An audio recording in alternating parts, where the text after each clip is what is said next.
Hello and welcome to all, and thank you for joining us today. Today is April 12th, 2016, and this is Hangouts with HIVE. Today we are talking with Dr. Angela Kashuba and Dr. Mackenzie Cottrell about PrEP pharmacokinetics. My name is Yamini Osegira Bhatnagar, Power Health Coordinator at HIVE, a hub for positive reproductive and sexual health. I'm joined today by colleagues, Dr. Mackenzie Cottrell, who is an assistant professor in the Division of Pharmacotherapy and Experimental Therapeutics at University of North Carolina, Chapel Hill.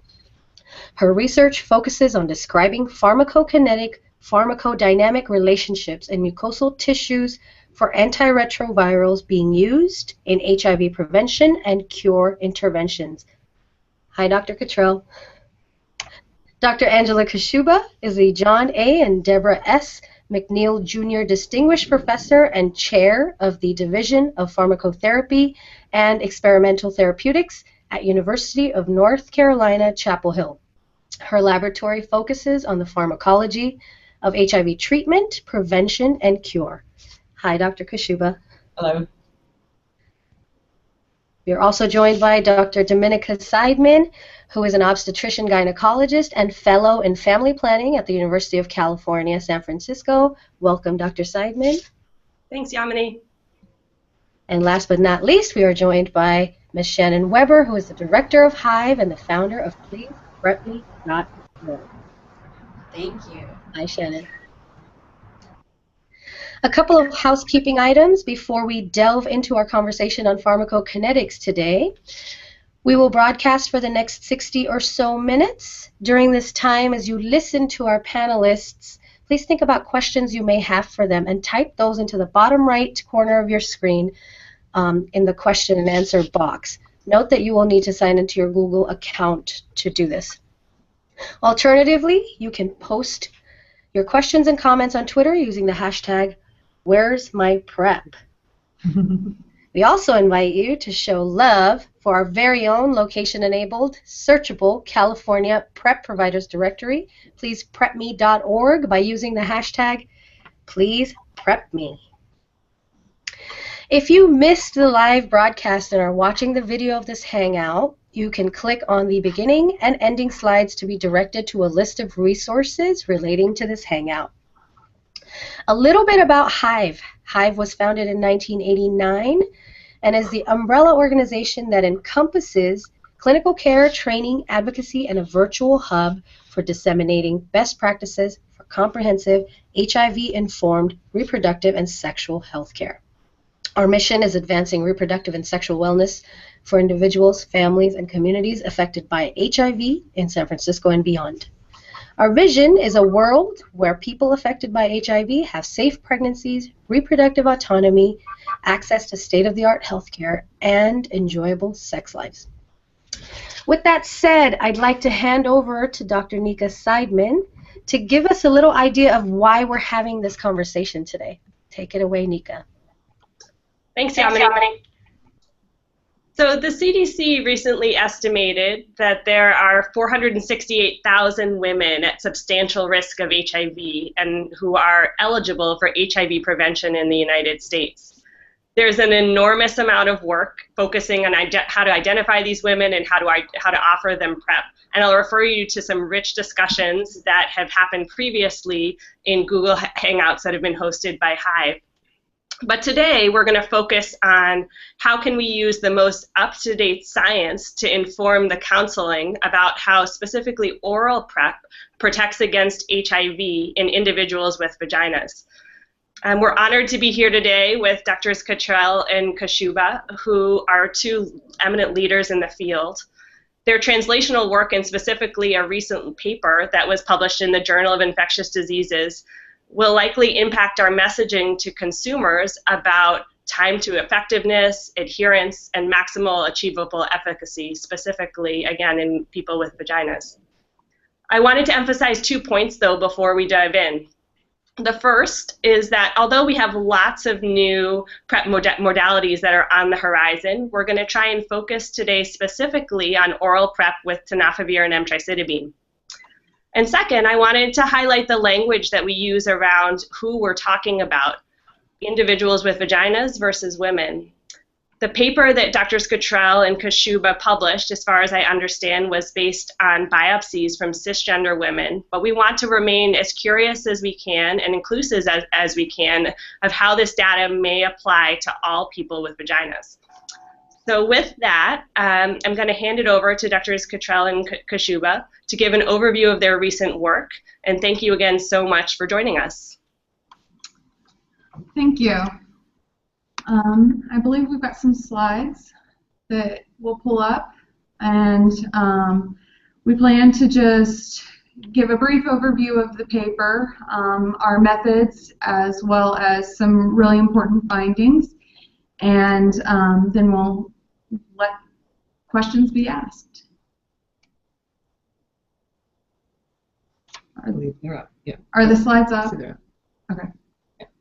All right. So on this title slide, I've provided the full citation for the study that was published in the Journal of Infectious Diseases. So if you're interested in really delving into the methods, you can find it at that citation. And here I want to just provide a background for you for why we even conducted this study. So we know from several large clinical trials that tenofovir disoproxil fumarate dosed with emtricitabine or without it on a daily basis works to protect persons who are at high risk for HIV infection from actually acquiring the infection. And this has been shown through both sexual and intravenous transmission. However, the field has noted in these clinical trials that there's a strong relationship. Can you actually go back to the last slide? Sorry. That there's a strong relationship between the percent effectiveness demonstrated in the trial by the intervention and the percent of the population within that study that exhibited detectable drug concentrations. So this makes intuitive sense. We know that if you don't take a drug, it can't work to protect you from an infection. But in reviewing these data, we noticed that there seems to be differences in the amount of adherence that was required for the drug to be effective if someone was exposed through the lower gastrointestinal tract versus exposed through the female genital tract. So now if you'll go to the next slide. You can see some evidence of these differences here in the slide when we look at three particular PrEP trials. So the first trial is the IPREC study, which was composed solely of a study population, which had a study population that was composed solely of transgender women and men who have sex with men. So the primary route through which infection was acquired was the lower gastrointestinal tract. And this study exhibited 44% effectiveness with tenofovir disoproxil fumarate and emtricitabine taken on a daily basis. I'm also highlighting the PrEP and VOICE studies, which were study populations that were composed primarily of women. And these studies demonstrated futility for the drugs. And in a post hoc analysis where they looked at the percent of the population within these studies that had detectable drug concentrations, they found that in the IPREC study, approximately 30% of their cohort had detectable drug concentrations. But that was the same for the PrEP and VOICE trials. And so it led us to believe that there may be something more going on, since it looked like we used these numbers as a snapshot of the percent of the whole population that was taking the drug consistently, since it looked like the numbers might be similar to one another. So we wanted to explore the pharmacology of these antiretrovirals within mucosal tissues to a further extent in order to see if we could provide some explanation for why these adherence requirements might be different. So if you go to the next slide. So in order to do this, we first needed to know what the drug concentrations within these tissues were. So we conducted a clinical trial where healthy female volunteers were dosed with tenofovir disoproxil fumarate or emtricitabine, And we collected tissues from the female genital tract and the lower gastrointestinal tract and quantified the amount of active metabolites of these drugs as well as parent drug in these tissues. And then using this information, we built a mathematical model which allowed us to predict what these drug concentrations would be in the tissues if somebody took the drugs every single day. So then when we needed to interpret these drug concentrations through identifying what sort of concentration would be needed in order to protect somebody from HIV. So we used cells in culture plates to look at how much drug needed to be around in order to prevent new infection with HIV. And then lastly, we paired the findings from that mathematical model with the target that we had established in our cell culture system to predict what proportion of the population would achieve our efficacy target if they took PrEP on a daily basis or if they took PrEP intermittently. So if you go to the next slide, I'd like to unpack our study, or our concentration target a little bit because it's not quite intuitive. So first of all, when we talk about a target, we're talking about a ratio. And the reason why we did this is because tenofovir and emtricitabine work to prevent new HIV infection through blocking the virus's ability to build new HIV DNA, which it then integrates into the DNA of a person who gets exposed to it. And in order to do this, the virus has to incorporate our drug into the new DNA strand instead of an endogenous substrate that it typically uses. So these endogenous substrates are called endogenous nucleotides, and everybody has them in their body. It's what our body uses to build its own DNA. And we know from exploring how other competitive drugs work that if there's enough of the substance that the drug is competing against around, then you can mitigate the effect of the drug.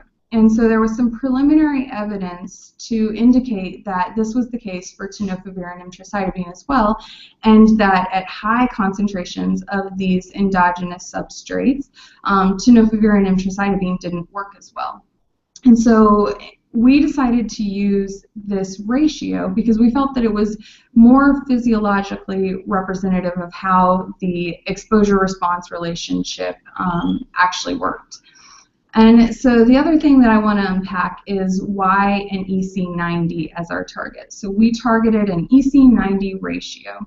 And so here I've provided a graph that depicts the exposure versus response relationship, where on the y-axis you can see the percent effect of a drug. So in our case, this is percent inhibition. And on the x-axis, you can see the concentration of the drug. But in our case, this would be the ratio of drug to endogenous nucleotide. And if you look at the line at 50% inhibition and track that back to the point that it correlates with on the x-axis, that gives you the EC50, or effective concentration, or the 50% effective concentration.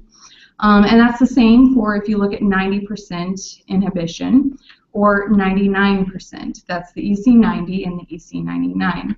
And so we felt that the EC90 might provide a conservative measure of how much drug would be required to protect all cells within a person, and used that as our target. So if you'll go to the next slide. I'm going to review some of our main clinical findings here now that we've established the mathematical model to predict these drugs and the target that we're looking for. So here what I've plotted is the percent of our simulated population that achieved this EC90 target that we established over the first 10 daily doses of tenofovir disoproxil fumarate taken by itself, which is plotted in red, or it taken with emtricitabine, which is plotted in purple. And the little flags above show at which dose the maximal proportion of the population that was ever going to achieve this target occurs. So for tenofovir disoproxil fumarate with emtricitabine, this is by the 3rd dose in both the female genital and lower gastrointestinal tracts. And so if you'll go to the next slide. Here we wanted to look at how adherence and intermittent dosing of these drugs might impact the drug's ability to work. So again, we've plotted the percent of the population that achieves our efficacy target on the y-axis for if the drug is taken once every week, twice every week, up to 7 times every week on the x-axis. Again, tenofovir disoproxil fumarate dosed by itself is in red, and the combination is in purple. And so we find for this that in the female genital tract, if a woman consistently takes the combination twice a week, approximately 65% of the population will be protected. Whereas if the population consistently takes the combination every single day of the week, 100% will be protected. For the lower gastrointestinal tract, this is markedly different. Here we see that if the population consistently takes it twice a week, over 95% taking either tenofovir disoproxil fumarate by itself or the combination will achieve our target ratio. And so one important thing about modeling work is that these are predictions about what we think might be the case, and there are a lot of assumptions built in the model. So we wanted to relate these findings back to actual clinical data in order to test whether we believed the predictions of the model. And if we look at the clinical trials that have been able to evaluate drug concentrations consistent with daily use, and women who were protected, we can explore the Partners PrEP trial, and where women had drug concentrations consistent with daily use, over 90% were protected from infection. And so we felt like this was in reasonable agreement with what our model was predicting. For the lower gastrointestinal tract, in the IPREX trial, in men who have sex with men or transgender women who had drug concentrations that were consistent with twice weekly dosing, over 75% of the population was protected. And in the IPREX-Olay trial, this number was more like 90%. And so, again, we felt like our model was doing a reasonable job of reflecting clinical trial data. So if you go to the next slide. We then wanted to explore whether on-demand PrEP in the form of the iPergade dosing regimen might be effective in women. And here what I'm showing you, so to remind you, the iPergade dosing regimen is taking 2 Truvada tablets 2 to 24 hours before sex, and then 1 tablet 24 hours after, and another tablet 48 hours after. So we simulated this regimen when the first dose was taken either 24 or 2 hours before sex, and really didn't find marked differences in the predictions. So here I'm showing you these predictions for if the first dose is taken 2 hours before sex. Again, on the y-axis, we have the percent of our population that achieved our target. And on the x-axis, we have the days after sex. Tenofovir taken by itself is in red, and Truvada, the combination, is in purple. And where we see very sustained and durable protection in the lower gastrointestinal tract, where a large proportion, over 90% of the population, is protected for out to 10 days after sex. For the female genital tract, this is not as durable, and after about 5 days after sex, less than 80% of the population is still exhibiting, still achieving our target, excuse me. And so really the only clinical trial data that we have to relate this back to is the iPrEP study itself, which was composed solely of a population of men who have sex with men, but they demonstrated 86% efficacy when this regimen was used. And so we felt like if we use the what's going on in the lower gastrointestinal tract as a measure for what we need, it might be reasonable to say that this regimen may not be as productive if someone is exposed to HIV through the female genital tract. And next slide. And so with that, I'd just like to have a few conclusions. So first, we felt like this study represented the ability to use this mathematical modeling technique in order to really get at what drug concentrations look like in mucosal tissues without having to do really rigorous studies that sample the female genital and lower gastrointestinal tract very intensively. And we felt that our model predictions were reasonably consistent with clinical trials data, which gave us some assurance that the model was working well. And when we look at our predictions, our model would suggest that in the lower, if a person is exposed to HIV through the lower female genital tract, there's a stronger need to be fully adherent to a PrEP regimen than if the main exposure site is through the lower gastrointestinal tract. And so I think that concludes everything that I had planned to summarize the study with, and I'll turn the floor over to you guys.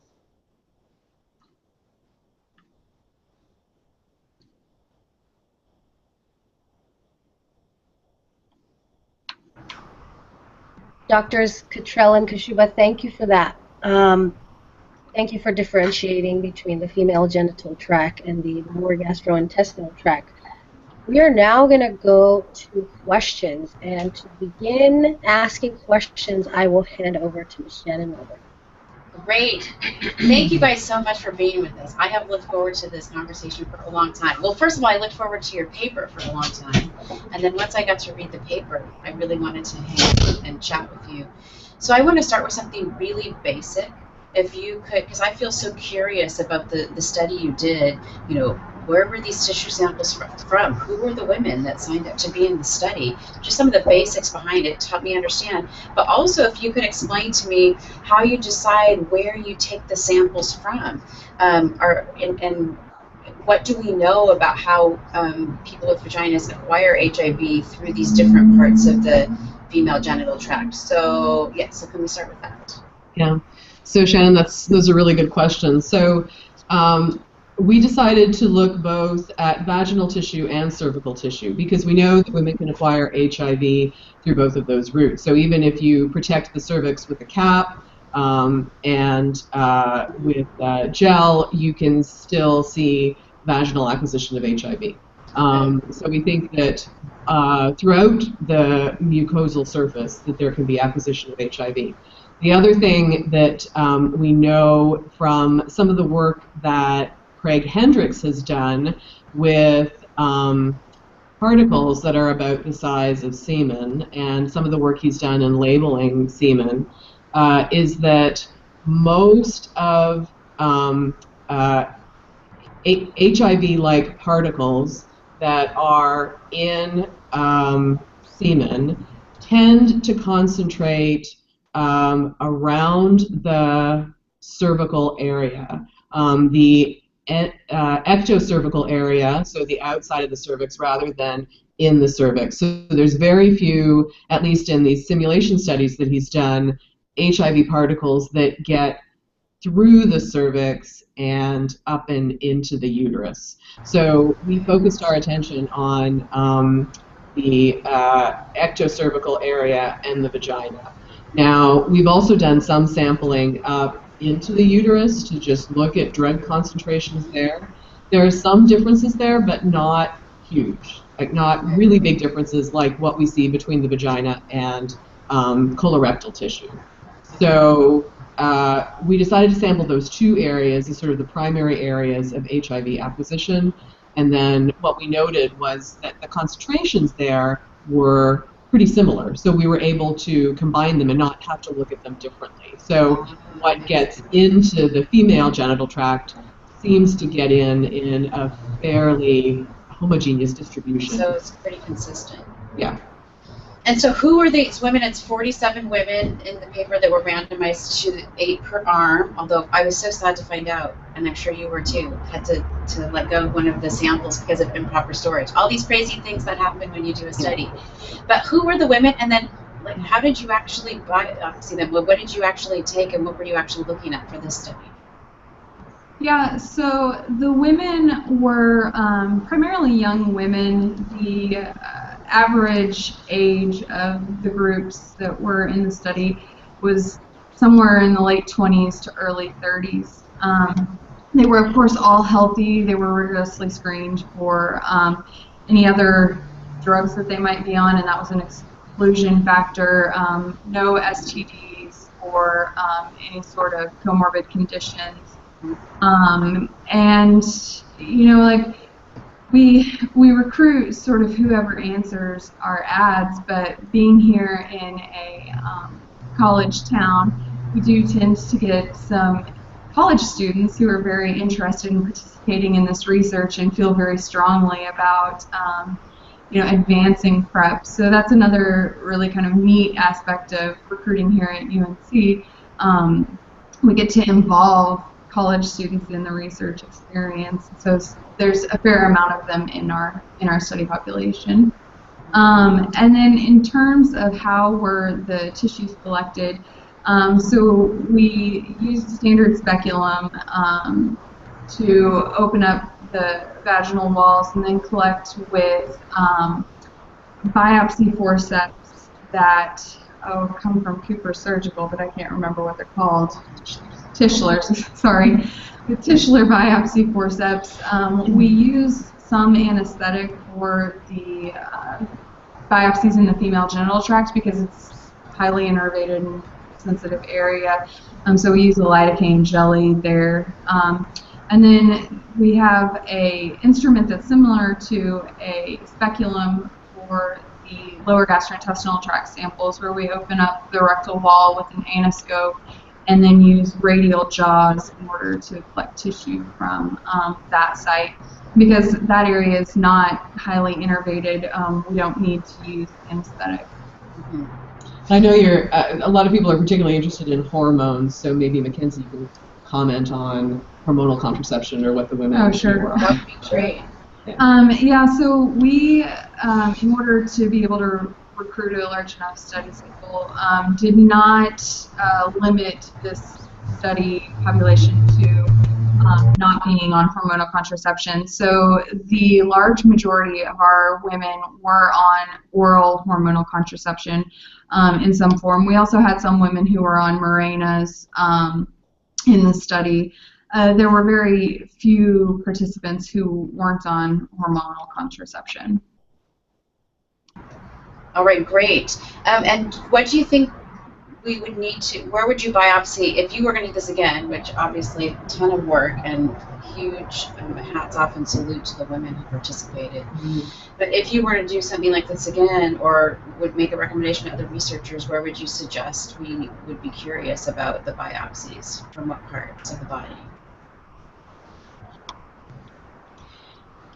So there's not a huge amount of information on the pharmacology of drugs in either the upper or the lower female genital tract. There's only certain drugs that have been of interest from a drug company perspective or from a research perspective in the literature. And so without having a lot of information about how drugs distribute there, it's possible that if you select one area, you could potentially be under or overestimating another area. So from our perspective with the drugs that we looked at, this one paper evaluated tenofovir and FTC. We've also looked at maraviroc and valtegravir. It doesn't appear that there's any significant differences between students and vagina. So, it depends where people feel most comfortable with the biopsies. But for any new drugs, from a pharmacology perspective, it would be good to have an understanding of those two areas so that we don't get fooled or lulled into a sense of complacency with one particular area. All right, great. All right, Nika, do you want to do the next question? Sure.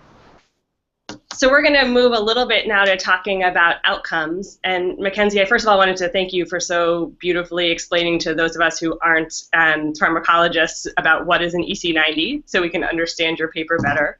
And I wanted to talk a little bit more about that outcome and your finding of women needing to take PrEP 6 to 7 days a week.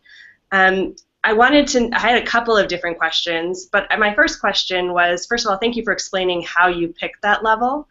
But I wonder if we picked a different level, if we might find that PrEP is a little bit more forgiving in women.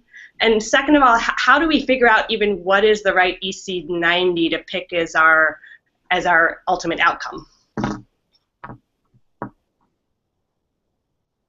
You want to take it? You want me to take it? I'll let you take it. So you're right.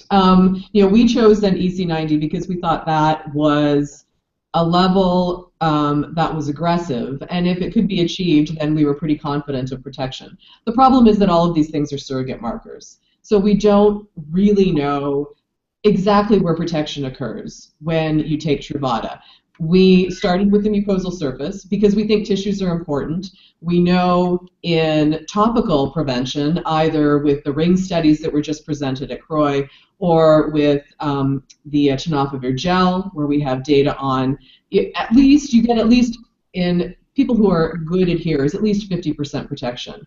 And we also know that the tissue concentrations drop off really rapidly because there's very low concentrations in plasma. So we know that there's this very narrow band where infection can be avoided with topicals. And that's tissue. And so we think that the tissue is important. But for systemic drugs, we don't know. Perhaps it's the regional lymph nodes where most of the activity is happening. But we chose to look at the tissues to see if we could develop some sort of surrogate. So the tissues might be a surrogate for regional lymph nodes, or they might be on their own, the target. So that's something that we don't know. And for any prevention strategy, we don't exactly know what the real target is. And that's been sort of the challenge with prevention, is how do you pick a dose? How do you assess efficacy before you really go into a clinical study? Because we don't really have a good target yet. So we could look, and we're actually going back to look now at, well, what do the data look like with an EC75? What do the data look like with an EC50? We think, what we've been able to do with the EC90 is do a fairly decent job at understanding adherence within a clinical study and predicting efficacy results. So we think we're close. The modeling that we did, though, and the analysis that we did wasn't really meant to replace a clinical trial, but it was more to identify what kind of factors might be influencing the results of the clinical study. One thing that Sharon Hillier has said often is that after she presented the results of VOICE, she was approached by a number of individuals who said, why is it that your women were too stupid to take PrEP the right way? And why is it that the population in IPREX, did fine? And this isn't, and being able to look at the data that we have in this way from a pharmacology standpoint and demonstrating that the female genital tract has a two-punch hit against it.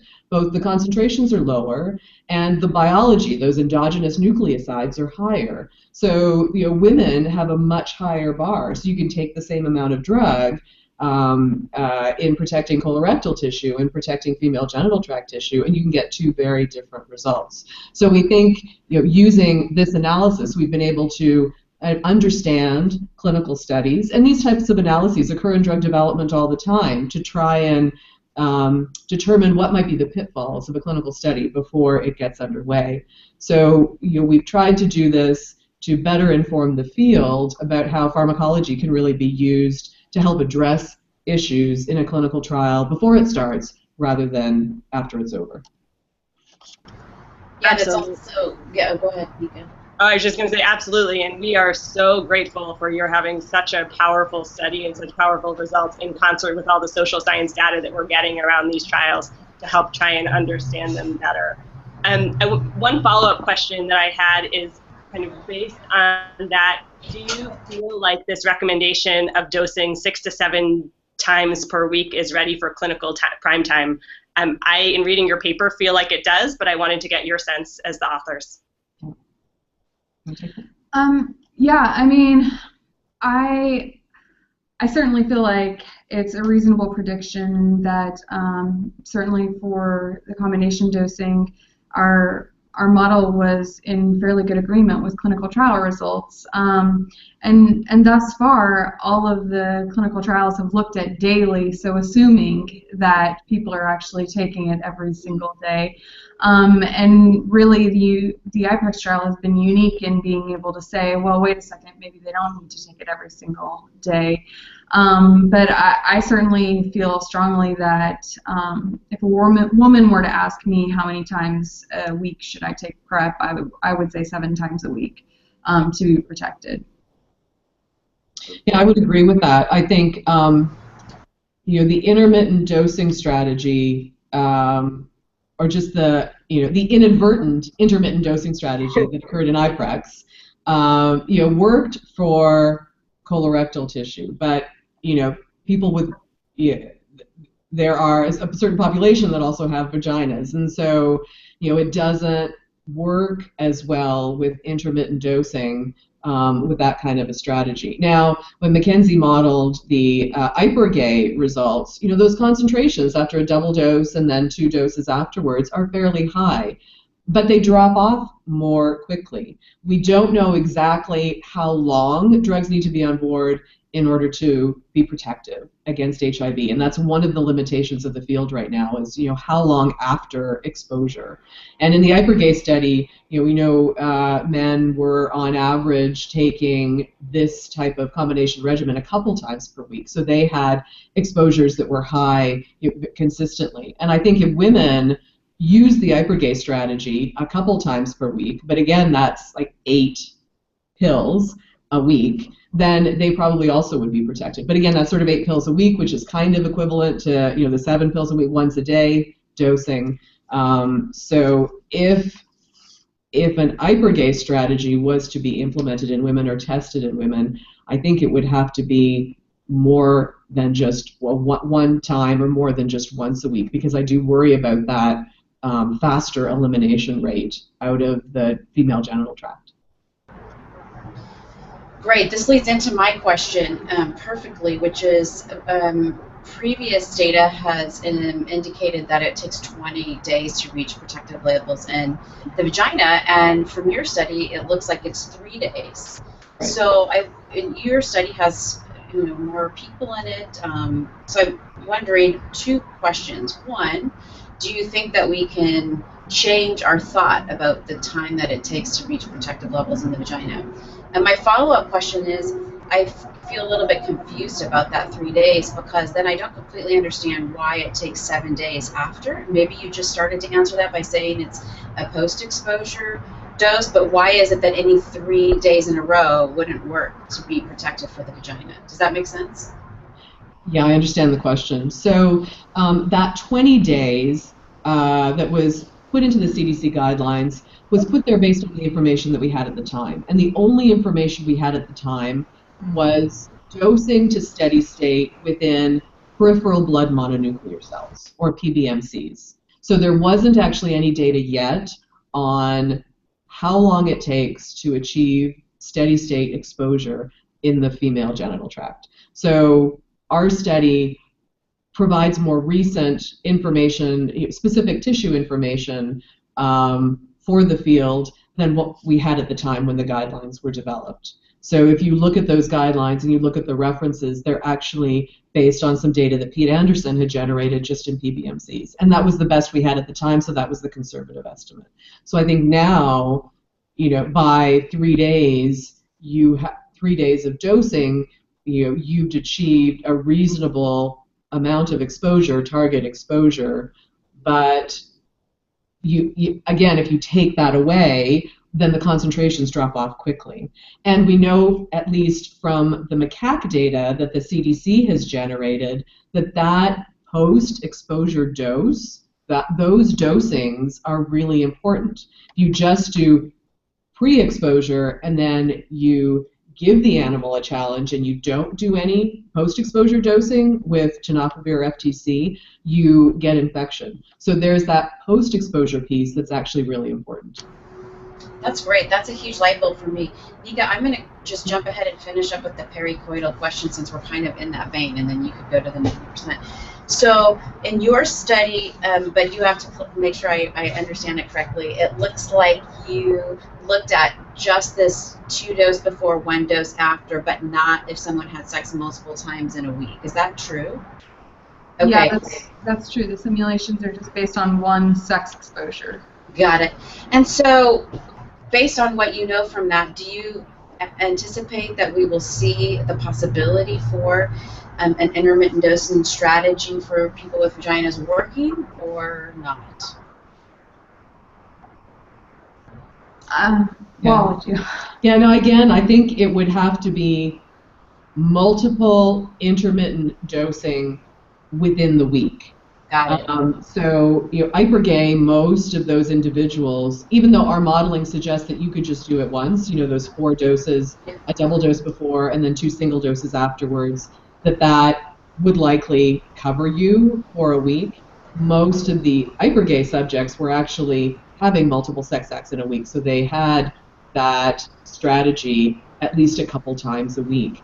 And so I think if, from our modeling perspective, if women were to do a couple times a week, it seems to me that they would also be protected. But again, you need those doses after sex. And it almost equals the 7 anyways, yes. Yeah, that's exactly right. So you need more doses after sex. So if you're at 8 doses within a week, that's, you might as well be taking it on a daily basis. Although the intermittent strategy is really appealing. And I understand that. And so, again, that's the one thing we don't know is what is the coverage after the exposure? How much do you need? And I think we're still trying to figure that out through animal modeling and other ways. Yeah, that's a big takeaway for me. Thank you. So I wanted to shift gears a little bit. We talked about adherence and about dosing. I wanted to talk more about messaging, but now a little bit more in terms of the realm of effectiveness. The CDC has talked about how PrEP is over 90% effective in women. And we have some IPREX data, again, Pete Anderson's data, who's been mentioned a couple of times, about how we think in the rectal compartment PrEP is 99% protective. But as far as I know, we don't really have that data for vaginal exposures. Your studies seem to suggest that PrEP might be 99% effective in women if taken consistently, but I wanted to know if you agree with that, and kind of how would we describe the evidence behind that, and if we don't have enough evidence, what data do we need or what evidence do we need to be able to figure that out? Yeah, so I think that, one of the nice pieces with this pharmacodynamic modeling is we don't have to worry about what the participant's going to do. So we're not impaired by whether the women actually took 7 doses a week or not. We modeled that they did, and so that is the case. And so, I believe that likely PrEP is very highly effective if being used consistently, and I can certainly, based on our modeling work, believe that it might be 99% effective if it's used every single day of the week. One of the impediments of using this clinical trial data is we don't really get a good sense of how people were taking it at the time of exposure and what the, how people were taking it across the entire trial, and so it's a little bit harder to know in a perfect world when somebody is actually taking it every single day of the week, what is the effectiveness of it. I think that our modeling would suggest that it's quite high. Okay. Yeah, and so the Truvada in the package insert is recommended as daily dosing for prevention in both men and women, and so our modeling suggests that yes, we would concur with that based on the pharmacokinetics of the drug in the female genital tract, based on what we think how much drug needs to be in those cells before they are exposed to HIV, we think that yes, the modeling kind of supports the FDA recommendation that's within the package insert that says daily dosing is needed for efficacy. Thank you. And then one other question kind of about putting your data in clinical trial context that we wanted to ask about was your paper talks a little bit about tenofovir and emtricitabine versus tenofovir alone. And some of the trials suggest that tenofovir alone is protective in women, but your paper seemed to suggest otherwise. How can we think about that data and help interpret that data? Yeah, so that's a really good question. Again, when you look at our results, all of the data are based on the proportion of subjects who achieve a target at the end of that dosing interval. So whether that's taking tenofovir once a week, at the very end of that week, what is the proportion of subjects who achieve the target? People are taking tenofovir on a daily basis. At the end of that 24 hours, what is the proportion of subjects that achieve the target? Certainly when you look at Partners PrEP, although they said there was no statistically significant difference between individuals taking tenofovir alone and individuals taking Truvada, if you look at Deborah Donnell's analysis of Partners PrEP multiple ways, when you parse out women who were the uninfected individual versus men who were the uninfected individual, women always had, the proportion of women who were protected was always lower than that of men. And so when I look at those data, I see that women are consistently at a disadvantage when they're just taking tenofovir and not taking tenofovir with FTC. And so I think that although our data would suggest a lower effect than what the clinical trials have shown, I still think that if you look at just tenofovir versus tenofovir and FTC, that women are consistently at a disadvantage of just taking tenofovir, and so that combination becomes really important. Great, thanks for clarifying. I have one final question that we've prepared, and then we have some awesome questions that have come in from the audience. My last question is about, do we expect the pharmacokinetics to be different in the vaginal or rectal compartments of transgender individuals in the setting of gender-affirming hormones? Yeah, I certainly think that it's something that should be studied. I can certainly make a case around the pharmacokinetics in the neovagina being different than in cisgendered woman's vagina. But it hasn't been studied yet, and until it's studied, we just don't know. We have evaluated, just in terms of male versus female, we have looked at data in colorectal tissue when we've collected data in men compared to collecting data in women, and we can overlay those concentrations pretty nicely. So at least in colorectal tissue, there doesn't appear to be any major difference of concern in terms of exposure of drugs between men and women. But the issue of added hormones and the issue of changes in anatomy, that I think I agree with Mackenzie that really does need to be studied, because we know virtually nothing about the influence of pharmacology there. Yeah, it's so needed. here's a great question from Anna Forbes. It's also a hormone question. Her question is, most of the women in your study were on oral contraception. If the ECHO study shows that hormonal contraception increases vulnerability to HIV, do you see this as having implications for PrEP use by cis women?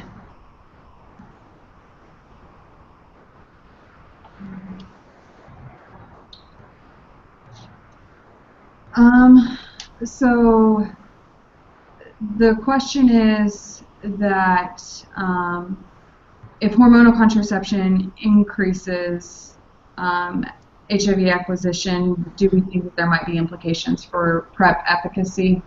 Right. Yeah, no, I don't know that in terms of our modeling work we can necessarily answer this question because such a high proportion of our population was on hormonal contraception, and I don't know whether those drug concentrations were increased to that site because of the hormonal contraception, and so then there maybe wouldn't be differences, maybe how many changes in the risk of HIV acquisition, or whether they're unchanged or whether they're lower. So I don't know that I have a good answer for that. Well, let me ask you this. How do you think we answer that question? I mean, do we need more pharmacokinetic data to, I don't want to appear too simple in answering this question, but is this something that we can take data from 2 different studies and extrapolate and come up with an answer, or is this something that needs to be on the research agenda in which we need deeper study of the pharmacokinetics, as we're also getting more information about how hormonal contraceptive might impact a woman's vulnerability? Yeah. So in terms of the pharmacokinetic information that I've found out there, there has been some investigation in vivo where they've looked at whether drug concentrations are altered across a menstrual cycle. And there, for raltegravir, they didn't see differences, but other investigators have looked at pre- versus post-menopausal women and whether drug concentrations are altered there and have noted differences. And, there's been cell culture work where they've looked at if they add exogenous hormones, are the concentrations of tenofovir diphosphates, which tenofovir's active metabolite, altered, and have suggested that perhaps that might be the case. So there's good reason to believe that exogenous hormones may alter the pharmacokinetics, but unless I'm missing some information that's out there, I just don't think it's been studied to date.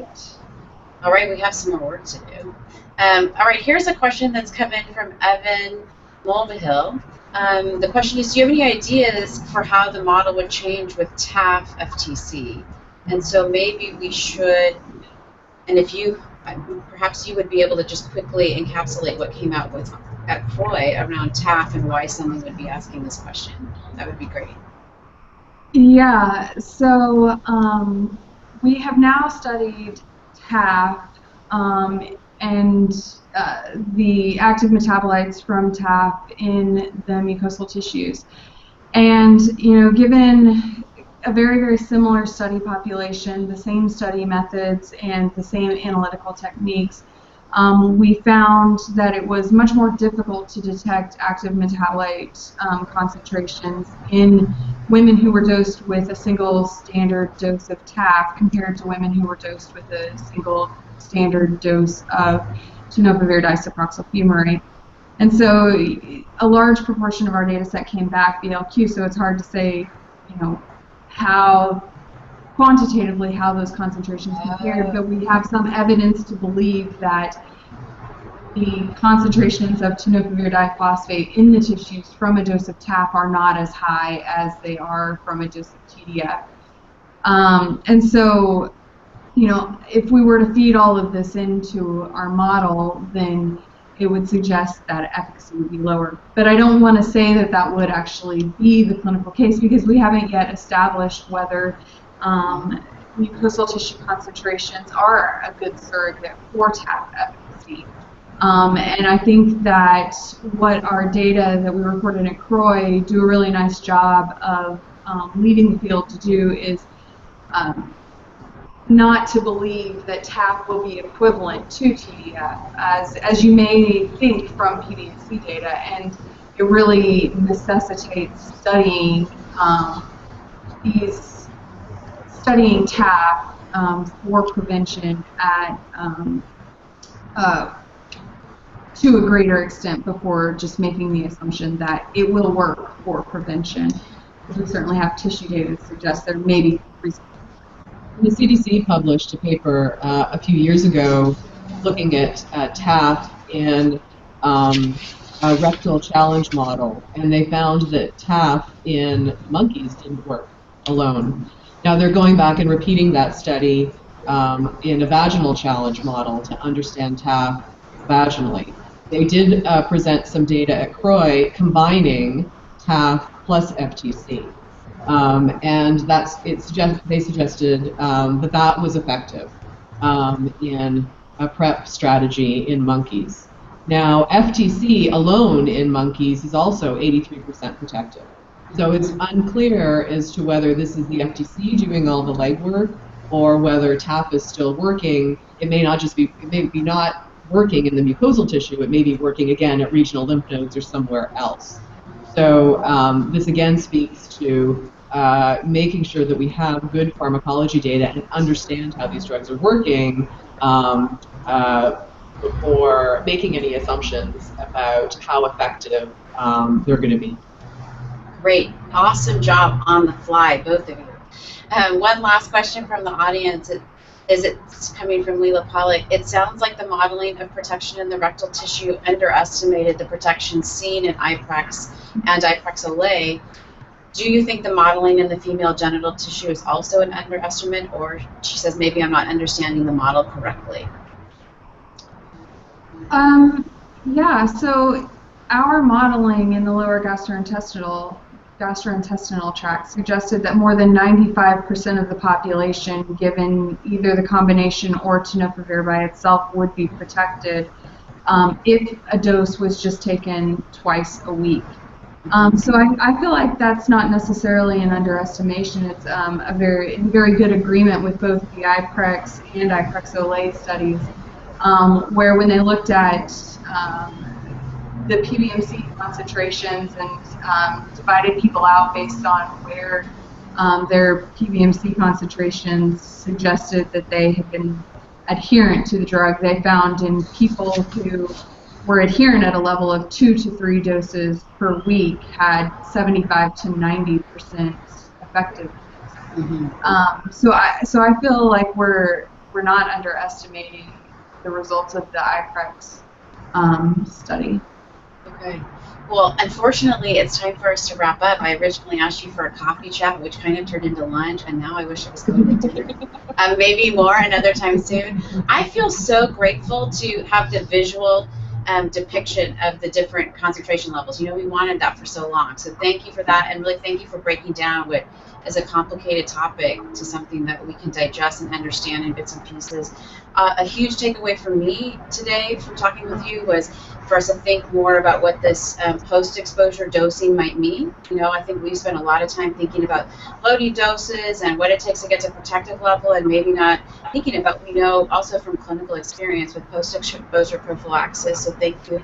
I also really love that you guys are outlining much more clearly for us now what we know, definitively know and mostly know, and then also this path of research that we really still need to dedicate time and resources to so that we can better understand how oral PrEP and other versions of PrEP come out for women.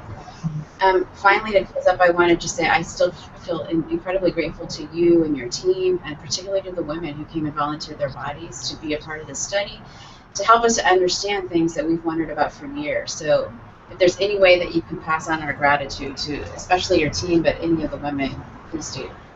Thank you, and back to Yamini. Thanks, Shannon. I want to ask before we close, Nika, did you have any closing comments? Okay. I want to say thank you to all for watching. Thank you for your insightful questions. Thank you to Shannon and to Nika for your thoughtful moderation. A big thank you to Dr. Mackenzie Cottrell and Dr. Angela Kashuba for your groundbreaking work and for taking the time to hang out with us today. With that, I'd like to close. Everyone, have a wonderful day ahead of you. This was Hangout. Thank you. Uh-huh.